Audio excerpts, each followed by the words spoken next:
he obviously is not here this evening. He is still resting and recovering and trying to, I think, build up his energy to prepare for Holy Week. So keep him in your prayers, and I'll do my best without him.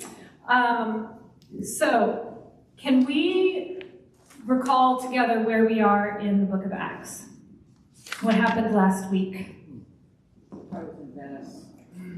Sally was in Venice. I don't think Paul made it there. No, we did. Paul is on the way to see Felix in the palace, and will continue to the palace from one to another. Yep.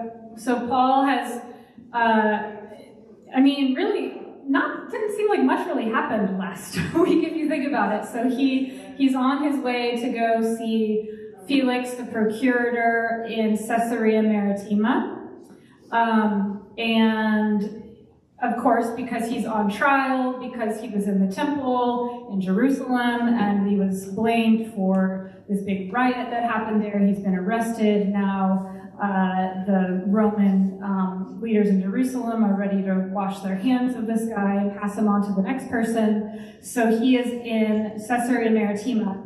And I wanted to spend just a little bit of time showing you where we are on the map. So you can see Jerusalem, the yellow lines are the Roman roads. Jerusalem is over there on the right near the first A in Canaan. And then Caesarea is up near Sharon. And when you'll see that they talk about going up to Caesarea from Jerusalem, which is very confusing to me when you're thinking about north and south, because they talk about going down to Caesarea from Jerusalem, which is obviously confusing because it's north of Jerusalem. But why would it be down to Caesarea? Because Jerusalem is on a mountain, so they are going down from the mountain to the plains to the coast, and Caesarea is a much lower, it's, sea level. It's next to the sea. This is the city. It is Judea became a Roman province in the year 6 CE, and it replaced, Caesarea Maritima was replaced, it replaced Jerusalem as its civilian and military capital. So it became the official residence of the governors of Judea. So who would have lived there? Who was the governor of Judea around the time of 30-ish CE? Pontius Pilate. But of course, before then, this you can see in the picture on the left. This is the palace that is built by Herod. So when Herod is establishing the city as the capital, the Roman capital, the military capital, it is like just this major harbor. Herod the Great built that palace, and you've just got all the stuff that you would find in a major Roman city. You've got the Hippodrome, you've got the amphitheater. It's a major city center of government, etc. Population of maybe 125,000 people, urban area of 3.7 kilometers in 26 CE, and I had bad experiences with this mic, so I'm just going to switch it around. One moment.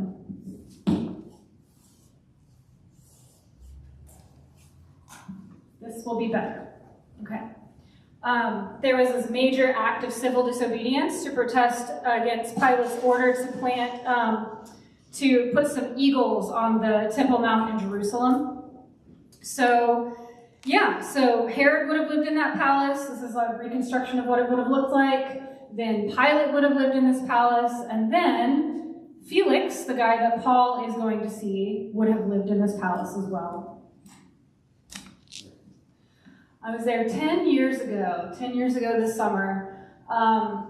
The top picture with the pillars is the remains of that promontory palace, the palace where the governors, where the king would have lived. The bottom picture is also a view of that same palace. On the left is our Roman aqueducts that were built by someone at some point. And then on the right is, it's a replica of a stone that was found in 1961, and it's called the Pilate Stone. And it's currently in the Israel Museum. This is a replica. And it's the earliest surviving and only contemporary record of Pontius Pilate. So the kind of the excerpt that is left, it was like kind of just found somewhere. They figured out that it had been toppled down and then used to build something else. But it says, to the divine Augustus Tiberium, maybe that was the building that this is an inscription to a building that is built in honor of Augustus. It says, Pontius Pilate, prefect of Judea, has dedicated this. And that's all we know. So pretty cool that one of the few extra biblical references to Pontius Pilate, who we know is this historical figure living in this important Roman city, right there, the same spot where Paul is going to end up, and where we can, if we can go visit that same place. It's pretty amazing. So that's kind of some background to where we are. 5 days later, the high priest Ananias, and Ananias is the high priest, the kind of leader of the council. What is the council? The Sanhedrin, the leader of the Sanhedrin. Paul encountered him earlier. He was the one that he said, "You whitewashed wall," to as his insult. So 5 days later, the high priest Ananias came down with some elders and an attorney, a certain Tertullus, and they reported their case against Paul to the governor. When Paul had been summoned, Tertullus began to accuse him, saying, so, I don't know if I'm saying that right, but Tertullus is probably a lawyer. We don't even know if he was Jewish, but Ananias and Tertullus have come from Jerusalem to Caesarea Maritima for essentially like this legal proceeding. And this is their opening argument. They are speaking to Felix. Your Excellency, because of you, we have long enjoyed peace, and reforms have been made for this people because of your foresight. We welcome this in every way and everywhere with utmost gratitude. But to detain you no further, I beg you to hear us briefly with your customary graciousness. We have, in fact, found this man a pestilent fellow, an agitator among all the Jews throughout the world, and a ringleader of the sect of the Nazarenes. He even tried to profane the temple, and so we seized him. By examining him yourself, you will be able to learn from him concerning everything of which we accuse him. The Jews also joined in the charge by asserting that all this was true. Okay.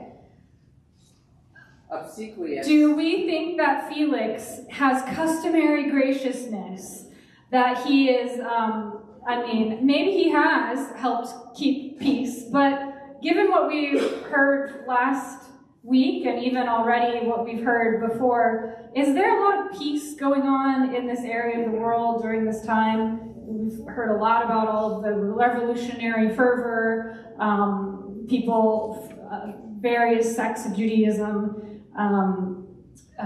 just coming up with all kinds of violent ways in order, violent political, rebellious stuff. So, and we know that Felix is not just such a great guy, but he's doing his job. He's using rhetoric. This is like, just typical rhetoric that you would have used in a situation like this. And he is definitely flattering the guy to try to get what he wants, right?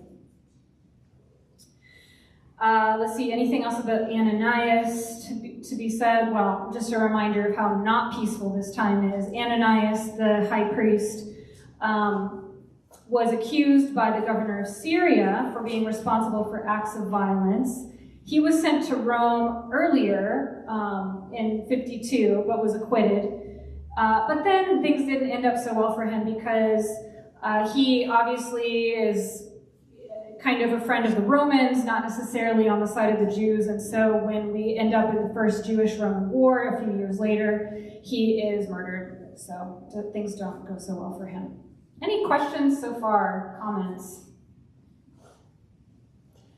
If you are very observant, you will notice that it goes from verse 6 to verse 8. Verse 7 is missing. That's because some manuscripts, there are some manuscripts, just a few of them, include this line at the bottom. So he even tried to profane the temple, so we seized him. We would have judged him in accordance with our law, but the commander Lysias came and took him from us with much violence, ordering his accusers to come before you. So kind of just, oh no, giving the Go back.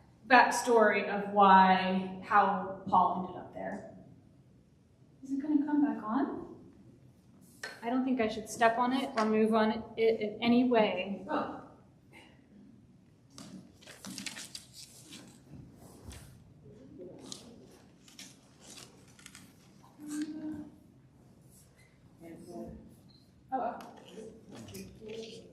Yay, okay.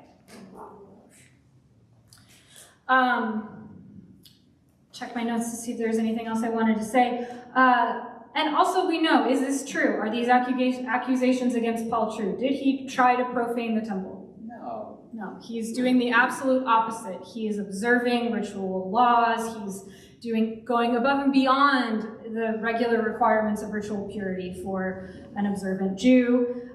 So these are not accurate accusations. Well, we got the two Greeks that he was in there. Two Gentiles, didn't we?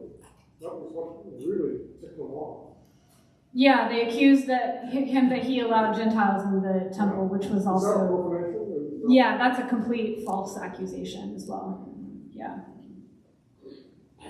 When the governor motioned to him to speak, now Paul is going to make his reply. Again, this is one of the this is a lawsuit, and this is one of the few times when we have this kind of back and forth going on in the book of Acts.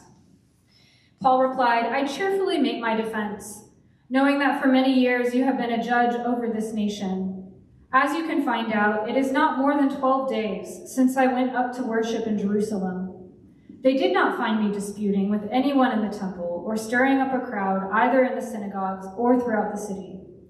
Neither can they prove to you the charge that they now bring against me. But this I admit to you, that according to the way, which they call a sect, I worship the God of our ancestors, believing everything laid down according to the law or written in the prophets." So pausing there, one of the main, they've made some accusations against Paul. The first is that he is guilty of sedition. And Paul is replying, he's saying, no, I have nothing to do with politics. The reason I came to Jerusalem was as a pilgrim. I came in order to observe Pentecost. I came to observe the ritual laws. And how could I have organized a rebellion? I was only there for 12 days. There's no way I could have organized a rebellion in that time. Where did I stop? I'll start with verse 14. "This I admit to you, that according to the way which they call a sect, I worship the God of our ancestors, believing everything laid down according to the law or written in the prophets. I have a hope in God, a hope that they themselves also accept, that there will be a resurrection of both the righteous and the unrighteous." So an next rebuttal to some of these charges against him is that they're saying that he is this ringleader of not just sedition, but ringleader of a group of people, of a seditious sect. And they've said that he is, a member of the sect of the Nazarenes. And he kind of agrees with them. He says, I am a member of a group of people called the Way. And I confess that this is what our faith believes. And then he goes on to say, I worship the God of our ancestors, everything laid down according to the law or the prophets. So there's no way that I'm going against the law and the prophets. This is not like a seditious sect. Therefore, I do my best always to have a clear conscience toward God and all people. And that I do my best always to have a clear conscience is like I strive to have a clear conscience, which is like this The Greek word there is askeo, which is like this rigorous training. It has this sense of like athletic training, something that someone would do if they're getting ready for, Olympic Games or a marathon. And so it's just emphasizing his devotion to these religious practices and disciplines, because it requires discipline to practice the disciplines. Now, after some years, I came to bring alms to my nation and to offer sacrifices. While I was doing this, they found me in the temple, completing the rite of purification without any crowd or disturbance. But there were some Jews from Asia. They ought to be here before you to make an accusation if they have anything against me. So he's saying that the people who were there, like offering these accusations to him, haven't even shown up at the trial. And so he's kind of appealing to Roman law and saying that his accusers aren't even here. My accusers aren't even here. And apparently Roman law was very strong against like an accuser who abandoned their charges. Like, I mean, can you have a court case if I don't know what the language is. Like, if the prosecutor doesn't show up, you can't, it's just hearsay, there's no evidence. Exactly. Or let these men here tell what crime they had found when I stood before the council, unless it was this one sentence. So remember, he was standing before the Sanhedrin, so the head of the Sanhedrin, this high priest, is there. So he's like, okay, well, you're here. Maybe this is what the crime is. This one sentence that I called out while I was standing before them, it is about the resurrection of the dead that I am on trial before you today.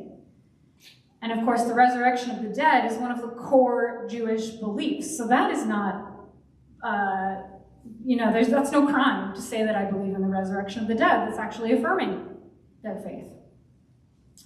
A few things strike me about this passage. One especially is how much resurrection is showing up. And did anyone hear in verse 15, there will be a resurrection of both the righteous and the unrighteous? What do you think about that?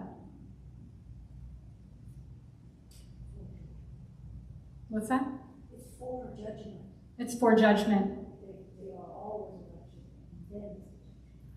That's right. So if we have this idea of the resurrection of the dead, this very Jewish belief that at one day in the future, after this intermediate time, all people who have died will be resurrected. And Jesus, of course, is the first fruits of that resurrection, the example and the symbol of what the resurrection body will look like, what it will be like for all of us.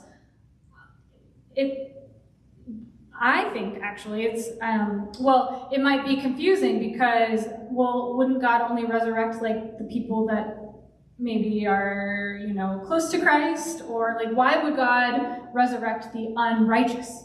Does that make any sense?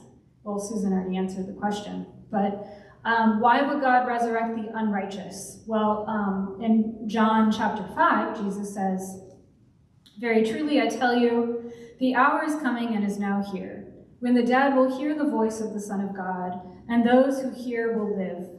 For just as the Father has life in himself, so he has granted the Son also to have life in himself. And he has given him authority to execute judgment, because he is the Son of Man. Do not be astonished at this, for the hour is coming when all who are in their graves will hear his voice and will come out, those who have done good to the resurrection of life, and those who have done evil to the resurrection of condemnation." So, yeah, everyone will be resurrected. The question is, what does life after that resurrection look like? And why would God even do that? Because for God to offer judgment, for God to offer condemnation to those people who have not repented, who have done terrible, horrible things and have not repented, and for justice to be served. That's what the judgment day is all about. Questions, comments? John Chrysostom has a comment on Paul's defense of himself. This is a homily that he wrote in the 4th century. He says, and of course St. John Chrysostom is a church father. He wrote, "Do you observe," and he's talking about Paul, "do you observe Paul's moderation, though there were dangers? Do you observe how he keeps his tongue from evil speaking, how he seeks only one thing, to free himself from the charges against himself, not that he may criminate them, except so far as he might be obliged to do so while defending himself? Just as Christ also said, 'I have not a devil, but I honor my Father, but you do dishonor me.' Let us imitate him, since he was also an imitator of Christ. If he with enemies, who went even to the length of murder and slaughter, said nothing offensive to them, what pardon shall we deserve, who in reviling and abuse become infuriated, calling our enemies villains, detestable wretches? What pardon shall we deserve for having enemies at all? Hear you not that to honor another is to honor oneself?" So pretty beautiful and inspiring to think about St. John Chrysostom's words about St. Paul, who is before, and as Chrysostom says, he's before these men who went to the length of murder and slaughter. And we know that about these Roman governors, these leaders. They're just not good people. They are willing to murder and kill, and Felix himself was crucifying people. And how does Paul respond to them? You know, he is imprisoned. He is, and how does he respond? He does not speak evil. What does that mean? Is it Yeah. incriminate? I don't know. He may not criminate them. I mean, I guess, I don't know. He doesn't blame others. He doesn't. Yeah. Yep.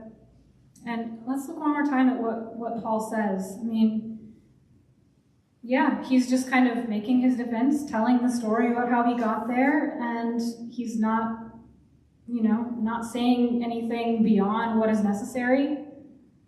Are there any lessons that we can learn from Paul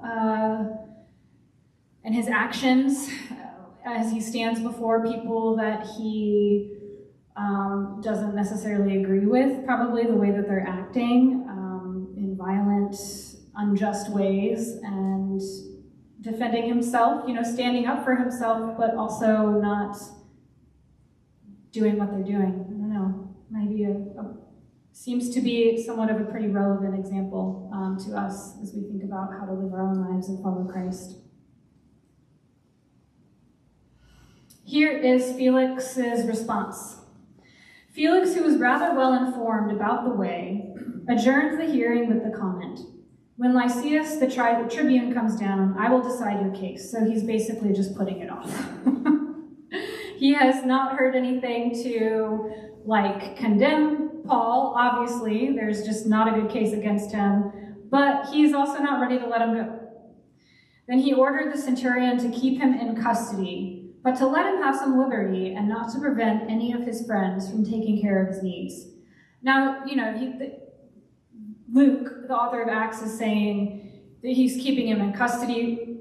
Let's just be real. He's imprisoned. He's imprisoned. And it's very likely that he's probably imprisoned in this very spot where Felix lives. He's probably right here in that palace, right next to the hippodrome, right next to the amphitheater, potentially hearing, the shouts of hearing the plays, hearing the, whatever's going on in those big events. We were just in Venice visiting the Doge's palace, and the prison's right in the same building, right down below. Yeah, so. Yeah. It's just pretty amazing to think that Paul was in that very spot. Some days later, when Felix came with his wife Drusilla, who was Jewish, he sent for Paul and heard him speak concerning faith in Christ Jesus. Well, this is interesting. Felix has now brought his wife to listen to Paul, and his wife is Jewish. What's going on there? What are they talking about? What are they hearing? Paul is talking about, as we hear in verse 25, as he discussed justice, self-control, and the coming judgment. Felix became frightened and said, Go away for the present. When I have an opportunity, I will send for you. So, like, Felix is definitely curious about this guy. He is curious about these beliefs about the way. He's probably heard about the way. His wife, Drusilla, knows about the faith, and so maybe she's curious, and he's brought her to listen to Paul. But when Paul talks about what the Christian faith is, about what the way is, these three things specifically are what Paul uses to describe, what Luke describes what Paul is talking about. Justice. Justice is, of course, dikaiosune, that first Greek word under this picture of Paul before Felix and Drusilla.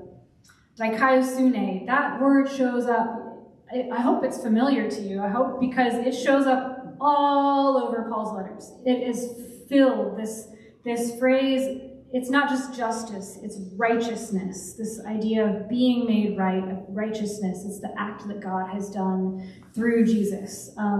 Core to Paul's message about the gospel. This next one, self-control, in krateia, and then the coming judgment is krima. And so these are the messages that Felix is hearing, and why would he be frightened upon hearing about this message? The coming judgment, I mean, if the coming judgment is about justice and acting in self-controlled manners, do you think he's living this way? No. But he still doesn't get rid of Paul. He's not done anything about it. Why not? At the same time, he hoped that money would be given him by Paul. And for that reason, he used to send for him very often and converse with him. So he's like, maybe I can get something out of this. This guy, I heard that he, if you remember earlier, he said that he was bringing a collection to Jerusalem. That was one of the reasons why he went to Jerusalem. And Paul writes about that in a lot of his letters. They collect, it's a collection that they made for the poor from the churches, from all of these new churches in Galatia, etc., and then they come to Jerusalem to bring it to the Christians in Jerusalem. So maybe he thinks, okay, well, maybe this guy Paul has access to some money, who knows? But he's willing to keep Paul there for how long? After 2 years had passed, Felix was succeeded by Porcius Festus, and since he wanted to grant the Jews a favor, Felix left Paul in prison. Questions, comments about that? How is that granting the Jews a favor? Well, they're not letting him go. Clearly, the Jews still are not happy about what Paul has done, the message Paul has been spreading, and so he's trying to curry some favor, I guess, with... And remember, of course, the Jews refers to a whole bunch of different people, lots of different people who have varying beliefs, the Pharisees, the Sadducees, the Zealots, etc. Let's just hear a little bit more about Felix and Drusilla. This is the historian Josephus. So Claudius is the emperor, the Caesar, before Nero. So Claudius sent Felix, the brother of Pallas, to take care of the affairs of Judea. So this is Felix coming into power. When he had already completed the 12th year of his reign, so he's been there for 12 years, he bestowed upon Agrippa the tetrarchy of Philip and Batanea, a lot of big words here, added thereto Trachonitis with Abila. These are all regions of the area, which lasted in the tetrarchy of Lysanias. But he took from him Causis when he had been governor thereof for 4 years. And when Agrippa had received these countries as the gift of Caesar, he gave his sister Drusilla. So Agrippa is King Agrippa. He gave his sister Drusilla in marriage to Azizus, king of Emesa, upon his consent to be circumcised. So what does that tell us? Well, it tells us that the king was not Jewish. He agreed to be circumcised in order to marry Drusilla. For Epiphanes, the son of King Antiochus, had refused to marry her because, after he had promised her father formally to come over to the Jewish religion, he would not now perform that promise, so she's been burned. He also gave Mariamne in marriage to Archelaus, the son of Helcias, to whom she had been betrothed, formerly by Agrippa, her father, from which marriage was derived a daughter whose name was Bernice. We're getting the genealogy of the Herodian dynasty. Okay, that's what we're talking about there. But for the marriage of Drusilla with Azizus, it was in no long time afterward dissolved upon the following occasion. Felix was procurator of Judea. He saw this Drusilla and fell in love with her, for she did indeed exceed all other women in beauty. And he sent to her a person whose name was Simon, one of his friends, a Jew he was, and by birth a Cypriot, and one who pretended to be a magician. Simon the magician, he shows up in the book of Acts. I don't know if that's the same one or if they're like just magicians named Simon running all around the ancient Near East. Endeavored to persuade her to forsake her present husband and marry him, and promised that if she would not refuse him, he would make her a happy woman. Accordingly, she acted ill, and because she was desirous to avoid her sister Bernice's envy, for she was very ill-treated by her on account of her beauty. So Bernice and Drusilla don't seem to get along very well. Was prevailed upon to transgress the laws of her forefathers and to marry Felix. So now we finally got Felix the procurator, who we've been talking about, Paul's visiting, has married Drusilla. So this is like a great deal for him because he's now married into this dynasty of people with power. Prevailed upon to transgress the laws of her forefathers to marry Felix, and when he had a son by her, he named him Agrippa. But after what manner that young man with his wife, so lots of Agrippas, this is Agrippa the son, perished at the conflagration of the mountain Vesuvius in the days of Titus Caesar, shall be related hereafter. So what happened to Drusilla and Felix's son? He was killed in the eruption at Pompeii. I don't know, sometimes it's just wild to realize how much history is in the Bible, you know, and it's just wild to, I don't know, it blows my mind sometimes. Okay, let's look at can we see this very well? Can you expand it at all? Unfortunately, I don't know that I can. No, I can't, sadly. But these are all the people that we just heard about. At the bottom right is Drusilla. Do you see her next to Antonius Felix? So Drusilla, Bernice, and Herod Agrippa. I wonder if I can walk over there and point them out to you. And not mess up with this.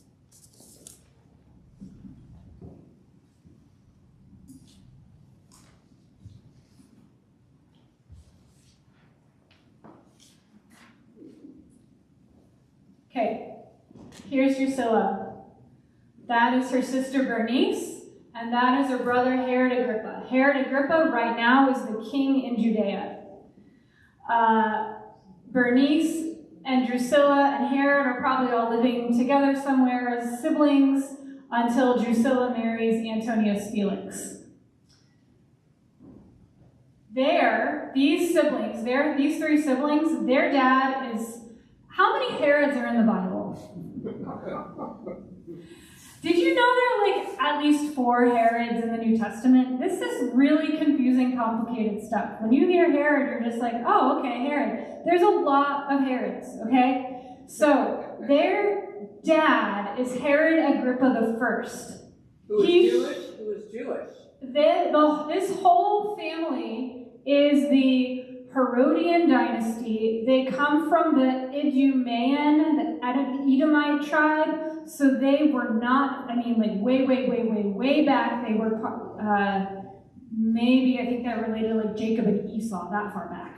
But they have not been practicing Jewish people for thousands of years until essentially what we talked about last week, the Maccabean Revolution, and the Herodian dynasty is kind of like convinced to they're essentially secular Jews at this point. So they're in name Jews, but they're not, they're the opposite of St. Paul. And I'm not going to fall off of this stage.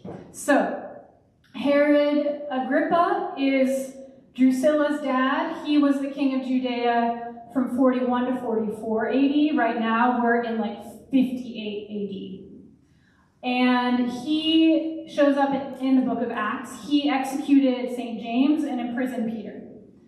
Herod Agrippa's father was Aristobulus I, and all the way up, you can't see it, unfortunately it's cut off, but his mom was Mariamne. I'm sure I'm butchering all these names. And Mariamne's, oh, here he is. She is one of 4 wives of Herod the Great. Okay, I'm going to go up higher. This is a fun adventure. So Herod the Great is Berenice's great-grandfather. Okay, that's the Herod the Great who built the second temple, who redid the second temple in Jerusalem. That's the Herod the Great that built that palace in Caesarea Maritima. That's the Herod the Great that the Magi visited, that ordered the massacre of the innocents. He has a son, Herod Antipas, through another wife. Herod Antipas is the one who beheaded John the Baptist in Matthew 14, Mark 6, Luke 3rd. And Herod Antipas is the one who interrogates and mocks Jesus at the trial, at the passion of Jesus Christ. So just to go over this is helpful for me. I don't know if it's helpful for you. Herod the Great, one son, Herod Antipas, through another wife and through another son, there is Herod Agrippa, who shows up in Acts 12 and imprisons Peter, and then has Drusilla, who we have just encountered in the book of Acts. And there are other people who show up too, like the whole story about Salome and the dancing and the beheading of John the Baptist. Yep. Okay. Come down from the stage.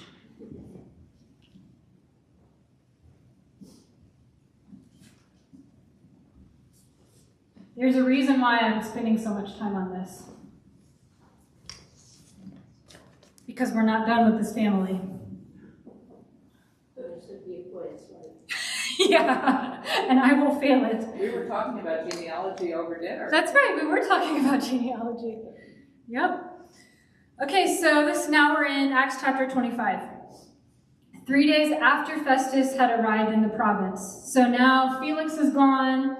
We've got a new governor, sheriff in town. Festus has arrived in the province. He went up from Caesarea to Jerusalem, where the chief priests and the leaders of the Jews gave him a report against Paul. So he's like, okay, I've got this guy in prison. He's been here for 2 years. What's going on? I need the full story. He goes and gets the story from them in Jerusalem. They appealed to him and requested as a favor to them against Paul to have him transferred to Jerusalem. They were, in fact, planning an ambush to kill him along the way. So 2 years later, Paul has still been in prison, and they are still harbor these really terrible feelings for him.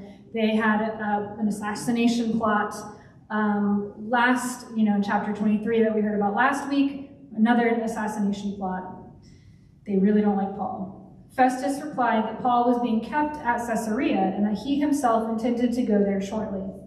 So he said, let those of you who have the authority to come down with me, and if there is anything wrong about the man, let them accuse him. After he had stayed among them not more than 8 or 10 days, he went down to Caesarea.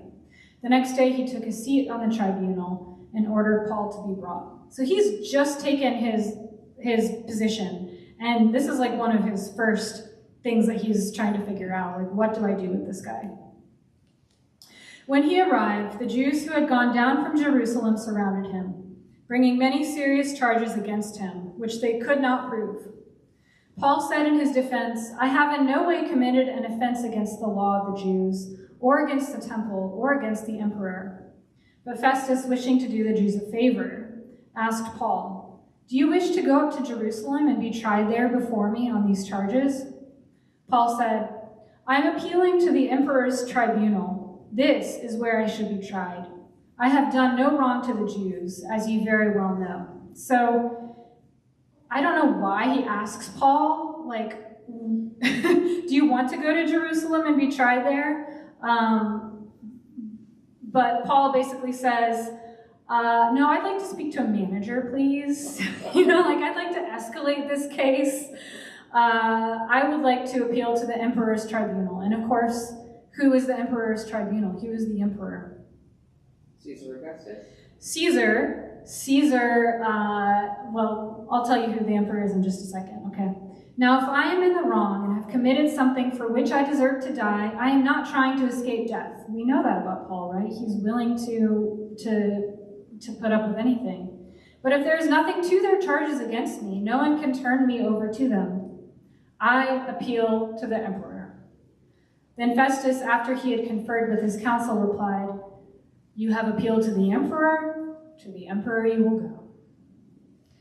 So Paul pulls out his Roman citizen card again, right? One of the rights that a Roman citizen had was to be able to appeal to Caesar. And the emperor at this time, Claudius, is gone. It's now Nero. Ooh. What do we know about Nero? Bad guy. Terrible bad guy. I started to look up some of the stuff about him, should I read about Nero to you guys? And I was like, no, I do not want to read about Nero to you guys, because he was a really sick guy.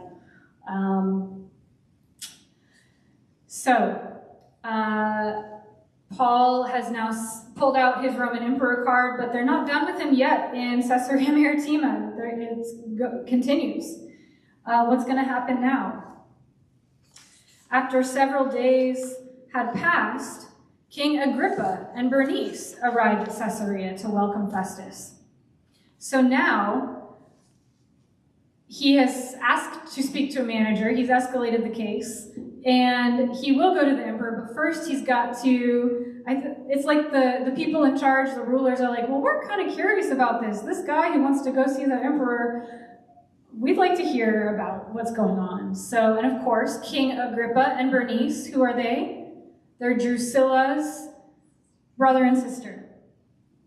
So they arrived to welcome Festus. Since they were staying there several days, Festus laid Paul's case before the king, saying, there is a man here who was left in prison by Felix. When I was in Jerusalem, the chief priests and the elders of the Jews informed me about him and asked for a sentence against him. I told them that it was not the custom of the Romans to hand over anyone before the accused had met the accusers face to face and had been given an opportunity to make a defense against the charge. So he's still, he has not met his accusers. The case is kind of at a standstill. So when they met here, I lost no time, but on the next day took my seat on the tribunal and ordered the man to be brought. When the accusers stood up, they did not charge him with any of the crimes that I was expecting. Instead, they had certain points of disagreement with him about their own religion and about a certain Jesus who had died, but whom Paul asserted to be alive. So he's like, this isn't an intra-religious quarrel. This really has nothing to do with sedition. I don't know what to do with this. I asked, since I was at a loss how to investigate these questions, I asked whether he wished to go to Jerusalem and be tried there on these charges. So again, he's just offering a summary of what's already happened to the king. But when Paul had appealed to be kept in custody for the decision of his imperial majesty, I ordered him to be held until I could send him to the emperor. Agrippa said to Festus, I would like to hear the man myself. Tomorrow, he said, you will hear him. So on the next day, Agrippa and Bernice came with great pomp. Here's what someone imagines this hearing looks like. They entered the audience hall with the military tribunes and the prominent men of the city. Then Festus gave the order, and Paul was brought in. And Festus said, King Agrippa and all here present with us, you see this man about whom the whole Jewish community petitioned me, both in Jerusalem and here, shouting that he ought not to live any longer. But I found that he had done nothing deserving death, and when he appealed to his imperial majesty, I decided to send him. But I have nothing definite to write to our sovereign about him. Therefore, I have brought him before all of you, and especially before you, King Agrippa, so that after we have examined him, I may have something to write. For it seems to me unreasonable to send a prisoner without indicating the charges against him. Fair enough.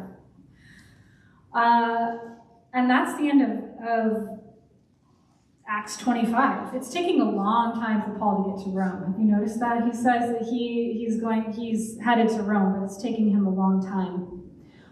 I have one question. Why do you think that Paul says that he wants to go to see the emperor?